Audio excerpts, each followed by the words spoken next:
There we go. Straight to the cheery stuff. My God, right to the cheery stuff, right to the debate me bro stuff. First, let's just check in with where we stand right now on COVID, which is It's gone. mission accomplished. It's gone. Artie is from the Death Panel. It's a great podcast. I think they're the only other podcast who talks. I mean, it's primarily about COVID and health. What is their communist medicine? Oh, God, I have never watched them, but I will now that you mention it. Yeah, they're great. It's they have 2 shows every week. They're great. HH Secretary Xavier Becerra this week. If you're dying of COVID today, you didn't take precautions. They're still going with this. Not only is the Biden administration still victim blaming, their push to declare mission accomplished made it more difficult to take precautions, as we documented this week.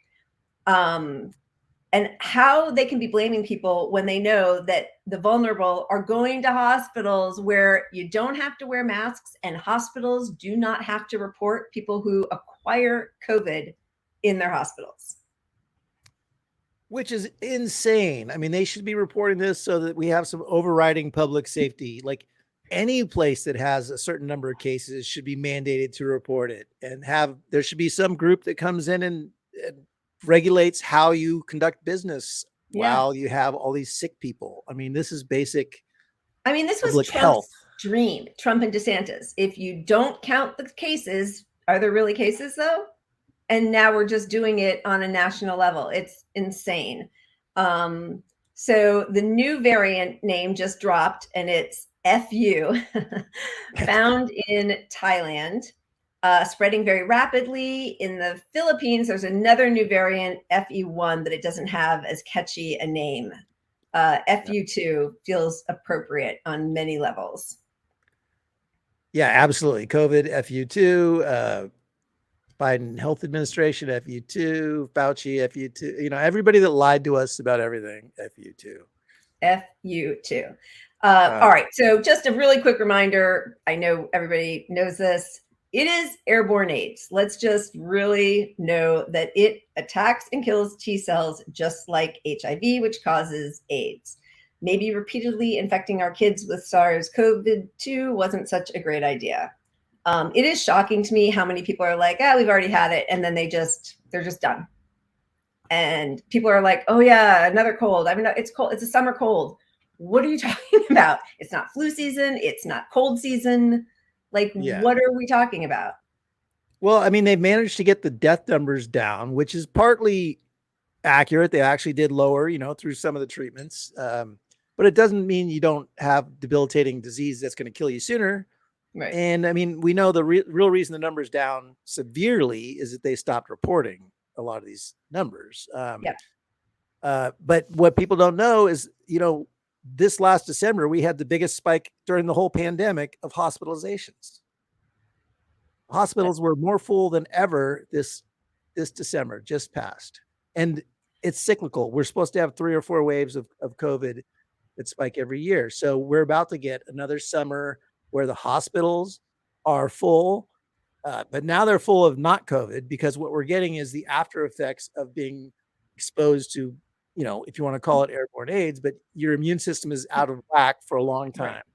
Yeah. So people are having respiratory virus issues. Yeah. All these other things that aren't technically COVID, But meanwhile, the CDC's own report, they just came out this week, is admitting that the workforce and economy is getting wrecked right now by long COVID. Yeah. And we're not getting any of this message publicly. None of it. The New York State Insurance Fund, because it always comes down to money, right? Like, that's the whole deal. According to them, 18% of injured workers with long COVID, 5% of all COVID-19 claimants have not returned to work in more than a year after they contracted COVID. 78% of those injured are under 60 years of age. And I think that thing that it's like, people always just talk about death, or they're like, I had it, it wasn't that bad. And it's like, you don't know. You actually don't know if it wasn't that bad, because you don't know what's going to play out in the next year, 2 years, 5 years, 20 years. Like, you don't know.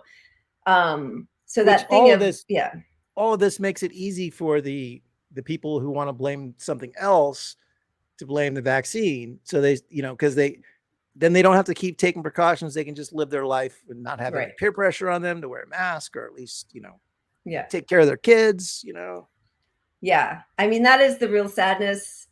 We're currently engaging in a policy of mass continual reinfection of children with a mutating virus that can broadly damage the body and which has a significant rate of subsequent disability. Children's health is at risk. Yeah, it's just like my kid's sick, my kid's sick, my kid's sick. I mean, it's like that's all. And or allergies. Everybody has allergies now. Super allergies. Yeah, the allergies where you cough for months at a time. I don't remember that being a real mainstay of allergies. Yeah. Yeah. And the silence from the Democratic elite or the liberal elite or the people in power or whatever about this and the harmful effects of COVID, even if you don't die, is really creating a space for all of the misinformation and disinformation, and also all of the lies that we were told at the beginning by Fauci and Walensky and Biden and Jill Biden and all of it. Yeah. All right. Do you want us to start with okay, so here's what happened. You shut somebody down. We had the new, what do they call him? Biden's headache. The New York Times just dubbed him Biden's headache. YouTube removes video of Robert F. Kennedy Jr. and Jordan Peterson for vaccine information. So because of that, and a lot of people agree with that decision, it seems like, doctors on the liberal left who don't want who really fought hard to try to ban any account. I mean, that went on with Rogan 2 years ago or a year and a half ago, that spreads misinformation. So Rogan, go ahead. I just want to set up the whole story. I already drank too much. Yeah. Despise RFK Jr. Cannot stand him. He is a constant, deliberate purveyor of misinformation. But I don't think you should ban him. I don't think you should pull the videos. I don't think that only feeds into this. We're being censored because we have the truth. Big Pharma has the power to censor us, and it kills discussion. And how many times did our show get suspended when we were spreading the true information that scientists agree with, but it was not being pushed by the CDC, but it was the mainstream science agreed with everything we ever freaking say on this show about COVID. Yeah. And we were, so it has a stifling effect on the discourse and debate around COVID entirely, which is what a lot of this stuff this week is going to show. Right. Okay. So Joe Rogan responded or quote tweeted Professor Peter Hotez saying Spotify had stopped even sort of trying to stem Joe Rogan's vaccine misinformation. Then Rogan says, listen, if what you claim, if that RFK Jr. is saying is misinformation, I'm offering you $100,000 to the charity of your choice if you're willing to debate him on my show with no time limit. So I just want to weigh in here a little bit. I understand not wanting to face RFK Jr. and combat and have like a typical debate with him. I think what's really important, though, for all of us, because I think we've all been fed, some people are like, well, if you've just had COVID, you do have some immunity for about 3 months, but then also it damages your immune system. But then also, like, wear masks, don't wear masks, the 6 feet, the 3 feet, there have been so many different instructions being given out. And sometimes I do think, the science changed or the knowledge changed or the variants changed how the vaccines were working. Like, I'm not saying that everything has to be set in stone, but there has been a lot of concerted misinformation to get us all back to work. And that has, I think, also fed into the very right-wing, Brookings Institute. Yeah. And, the Koch brothers and all of that, which were like seeding misinformation on purpose.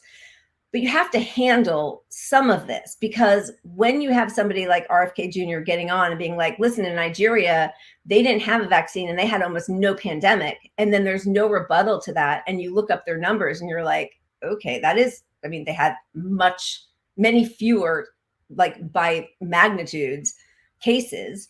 But then you need the extra piece of information, which is, well, they're a much younger country, and they like, you know, like you cannot necessarily, you have to compare our approach in the US to similar countries and their setup. So, but I do think it's important to have a running list of the refutations to, you know, the Cochrane study that first said masks don't work, which isn't actually even what it said in that study, but then it was plucked and used. And even after they issued a statement saying that's not what we're saying, that masks don't work, we're saying that mandating them because of the way people will actually adhere to mandates don't work. Like, so but even after they did that, that study was still cited in the LA Times for why we all need to get back to normal, right? So I think it's really important to have somebody who is trustworthy come on and actually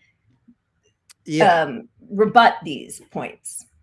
And that's where it's like this whole debate me bro culture is ridiculous, because look, if this guy is a weak debater, I mean, his history, he's not even a good representative. He's lied a bunch. This Hotez, is that how you pronounce it? Peter Hotez, I think Hotez, yeah. He spun a lot of misinformation. And so he's a target to someone like RFK Jr. because of that. And rightfully so on some of these issues. I mean, he said, you're only going to need one shot. He pushed you can get the vax and go live your life stuff, vax and relax.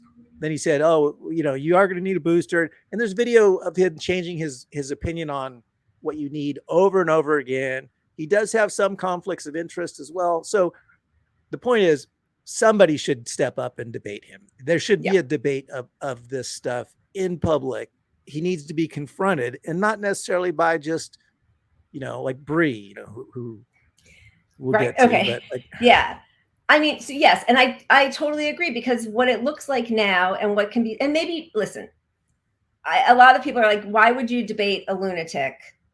Like you wouldn't debate somebody on climate change, which I absolutely wouldn't. But as you just said, there has been a lot of misinformation, a lot of changing structures, and people are confused and they're scared. And there is no explanation of why everybody's sick all the time from the administration, from the people in power.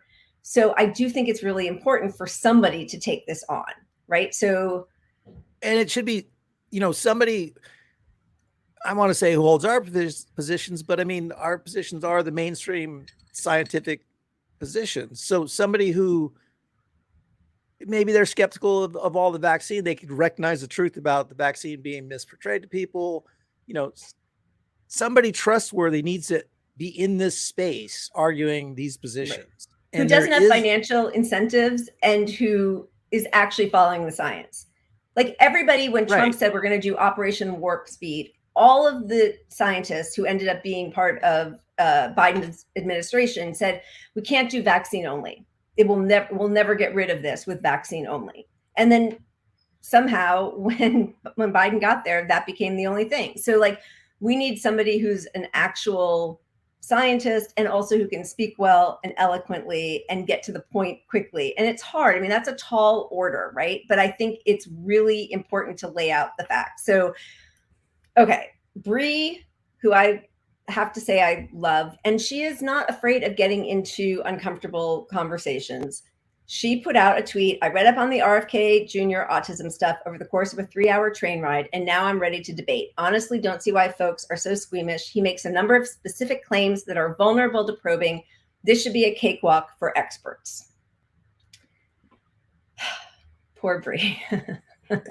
I agree with her. I don't know that it's a cakewalk, and I don't know that you can actually digest it and debate in 3 hours, although I will say that often when she has people on her show, it's uncomfortable in a way that I long for with regular journalists. I wish they all held people to account and got into those uncomfortable conversations, even with people who they consider allies, which I think she often does.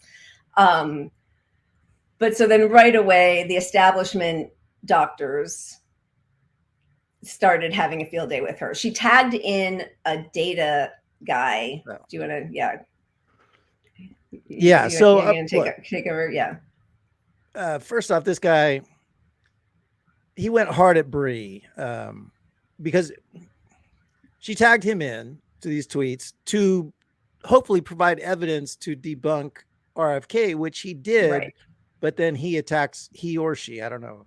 Yeah, I don't know either. Whatever. Bad stats. That's my own sexism. I was like, oh, stats. It's a guy. Why would I do it's that? A doctor. It's got to be a man. It's totally a man. me. That was me. I own it. That was ridiculous. This woman, bad stats. Yeah. Yeah. Like, anyway, first of all, why do you write it like that? Like an asshole, my new follower and inveterate moron. Like, I mean, you can say a million things about her. She is clearly not a moron. Like, whatever. That's just so lame and snarky and immature. But go ahead. Sorry. Well, and she's not saying that she's ready to debate him even. You know, if you read what she said an expert should have no problem debating him. But the problem with that too is that you need to be good at debate. You need to be both an expert if you're challenging somebody who does this for a living. Although RFK Jr. is not a doctor. He's a self-proclaimed expert because he cherry picks all these medical things and forms conclusions that aren't conclusive. But the reason he needs someone to debate him is that nobody's hearing the counterpoints to his conclusions from these one studies. So somebody could say, well, that's an interesting study, but what about the other 100? Did you read them? Yeah. You know, and so you need some, anyway, I sound like Joe Biden. Well, anyway, I don't have an answer to this. But, well, it's malarkey. It's just malarkey. No, I'm serious, folks. So here are some. So after his shitty initial tweet, then he does get into, and this is what we need without the snide remark towards Bree, but this is what we actually need is a takedown. So, okay, go ahead. So here are some things she could have said. RFK Jr., he did say it would have been more effective to give people even vitamin D. No, vitamin D supplementation shows no protective effect against COVID or severe outcomes in randomized trials, and lists a study. The belief that vitamin D supplementation protects against COVID stems from the substantial correlation between low vitamin D levels and COVID mortality. But that's because of social economic confounding, reverse causation. Low vitamin D is a result of poor health. So there's an explanation. Does he ever offer these explanations like, well, I could be wrong. It could be a health issue because poor people don't get enough vitamin D. Yeah. Also, I mean, look at the rates of COVID in Florida and California. Two of the sunniest states. Like, I mean, I'm just like, I don't know. Feels like there could be just a quick way to handle him. You need sun to synthesize vitamin D. So, you know, that's why sun is a relevant factor here. Yeah. RFK Jr. statement, the Cleveland Clinic study just came out that shows the more vaccines you get, the more likely you are to get COVID. Study he's referring to is an observational study. The results most likely the result of confounding, which is his whole game. He finds one thing that's not a direct causation and says, oh, the numbers are up for people in this group, therefore X. And it's not. Yeah. Right. And by the way, I mean, part of the thing is at that Cleveland hospital, some of the people are in more infectious areas. Their specialty was dealing with, more people who did have COVID.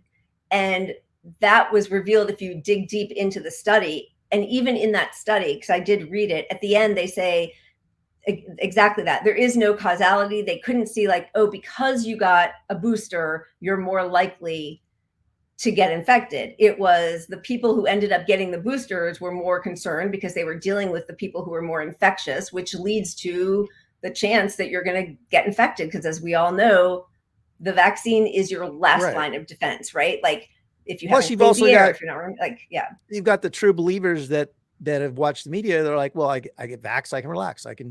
So you've got those people that are vaccinated exposing themselves to more risk because they have this false sense of protection, which is ingrained in them by our fucking government.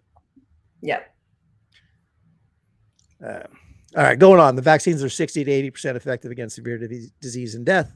Post-Omicron, they're less effective at preventing infection. Since the difference in efficacy against infection between being boosted versus being recently boosted is small, it is being overwhelmed here by any number of statistical confounders the researchers cannot control for. The best evidence has always shown additional doses provide some additional protection against infections. See the study below. RFJ's claim that the vaccines in general do the opposite of what they're supposed to do is misconstrual and an extreme extrapolation of a single study. His specialty. Which it truly is. You want to read? We should have focused on remedies that actually work. Things like Zithromax, hydrochloroquine, ivermectin. That would be a great idea if they worked. Mortality outcomes with hydrochloroquine and chloroquine in COVID-19 from an international group of studies show they're not effective for treating COVID. Doesn't work. He's linking another study. Here's an updated meta-analysis of mortality, about as null as I've ever seen. From a technical perspective, the interpretation is that there is potentially a modest benefit for ivermectin as well as some plausible harm. So it's a wash. It certainly isn't the antidote. And, even Joe Rogan, when he got COVID, apparently he did take ivermectin, which, and this is where, CNN and all of the liberals went crazy saying it's a horse pill, which, yes, of course, that is also what it is, but it was created for human consumption. And the man or the scientists, I think, won a Nobel Prize for inventing ivermectin. It is a powerful and, incredibly efficacious drug when it's used appropriately for humans, also right. For horses in a different dose, but that's like, horses eat carrots, so carrots are horse food. I mean, it was just such and then they shaded Joe Rogan's face and made fun of him for that instead of dealing with the actual studies and the truth of the matter. It just became like, how do I own Joe Rogan? And I forget who it was, but somebody, was it Gupta? I don't know. Somebody from CNN, yes. Somebody from CNN went on his show and he confronted him about that and got an admission that they mischaracterized the whole thing about him with Rogan. So that gives all the Rogan folks a win, which is a win in how they were mistreated, but it's not scientists are wrong. It's just that he was, mischaracterized and it smeared, but like, it doesn't make him right. Right. Exactly. RFK Jr. countries that used ivermectin, hydroxychloroquine, countries like Nigeria didn't have a pandemic. Sure, we could analyze the effectiveness of drugs using randomized controlled trials, or we could make spurious cross-country comparisons, controlling for no confounders. Here are a couple. COVID mostly kills old people. The median age in Nigeria is 16.9. The median age in the US is 38.1. Accurate COVID death counts depend on widespread testing infrastructure. Here's a paper with some discussion of this. Sorry, Pat's doing the scrolling and I'm doing the reading, so we're a little out of sync. Catch up. Anyway, so, this bad stats man or woman or whoever just has to end on being a jerk to Bree when she didn't necessarily say she would be the one to debate. And he calls her out on not confronting RFK Jr. on anything. But the whole way this story played out was she had him on a week ago, realized that he was bringing up studies that she couldn't refute, tagged this data person into her saying, there seems like there could be some holes punched in what RFK Jr. said. And instead of this person realizing that she was sort of asking for help from an expert, he smears her before he goes on to, be an arrogant prick at the end again, which is really too bad. It's just really too bad because that kind of thing is what really separates whole groups of people. Like, instead of trying to have a real conversation, help Bree understand where RFK Jr. was wrong. So when she has him on again, she can, refute what he's saying, which she does all the time to every guest she has. She's comfortable having those kinds of prickly conversations. But so what did that really do for the dialogue? Really unfortunate. And the problem is RFK Jr. is a liar about, or maybe he believes it. I mean, I don't know what's in his heart, but he is taking pieces of information that have been completely debunked, like the autism, like that was that vaccines, the thimerosal and vaccines cause autism. The doctor or scientist or professor who ran that study was an admitted liar after that. I mean, that study was completely debunked. And he still is going to keep talking about that. But then the problem is he weaves in other things that are, concerning. Like, we poison our air, we poison our water, we poison our food. We have chemicals in our food in this country that are prohibited in most of the rest of developed nations. Like, when they were having mad cow disease in the UK, they wouldn't take our beef from here. They wouldn't take our chicken from here. We put things in our food that they don't have in other countries. And I do think it's making us sick in this country and obese.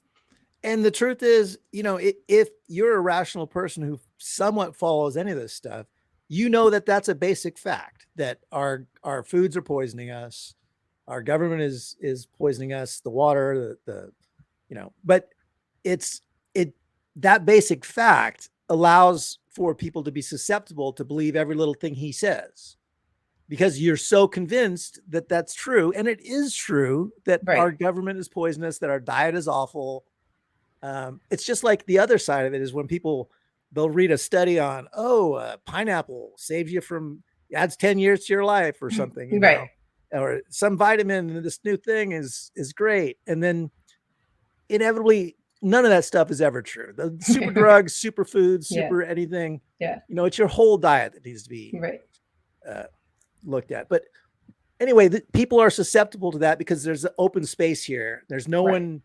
Well, there's so much corruption in our government, and even on the good side, right? The Democrats who allow.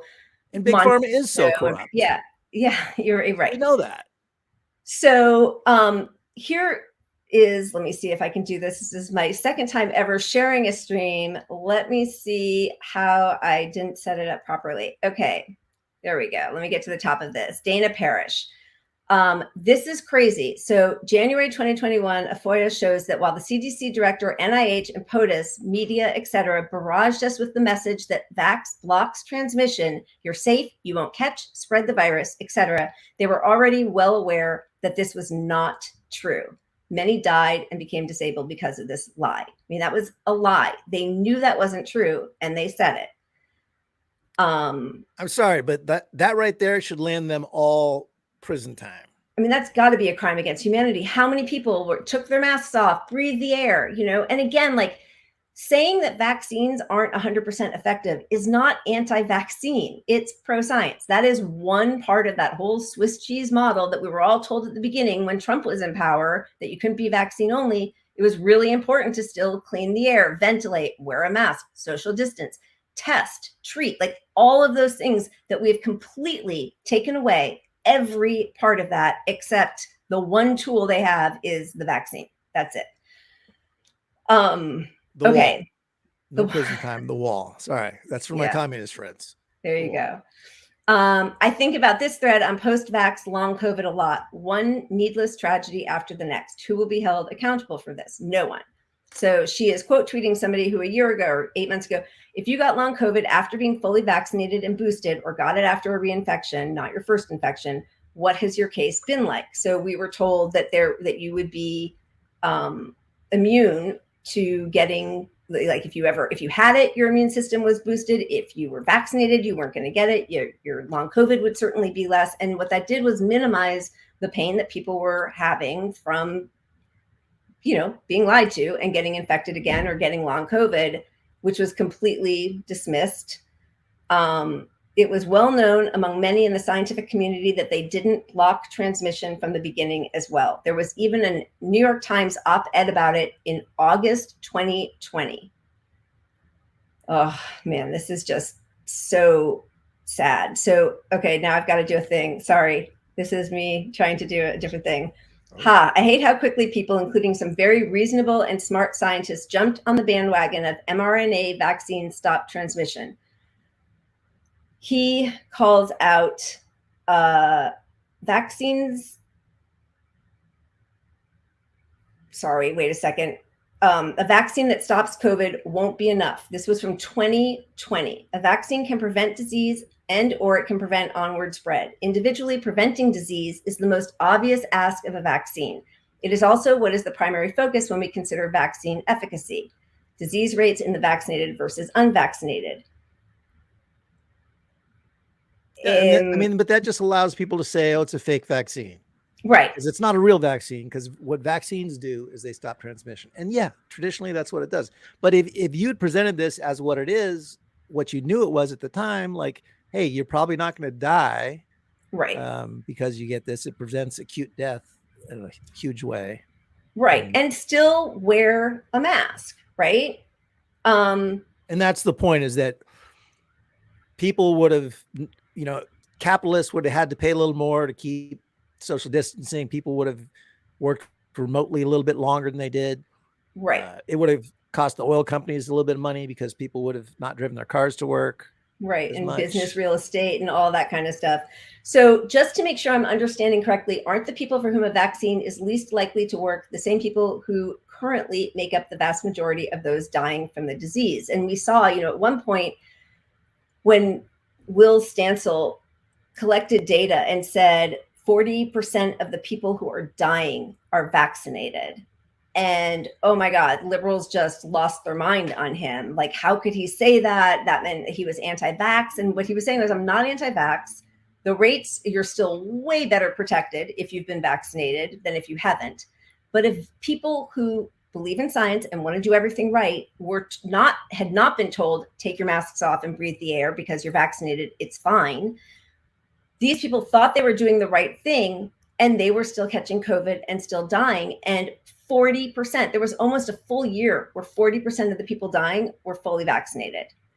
Not the rates, right? Like if you compared the person more people who got COVID, you're way less likely to go to a hospital and to die if you were vaccinated.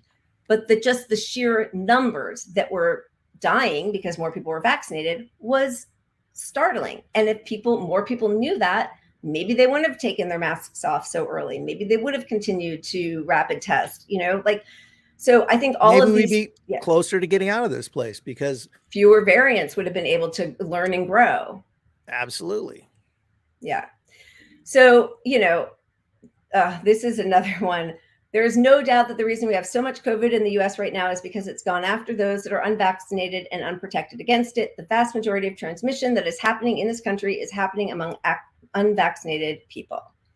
Again, not true, because people thought that if they didn't have symptoms and if they were vaccinated, they couldn't spread it. And then we learned that 40% of infections were coming from asymptomatic.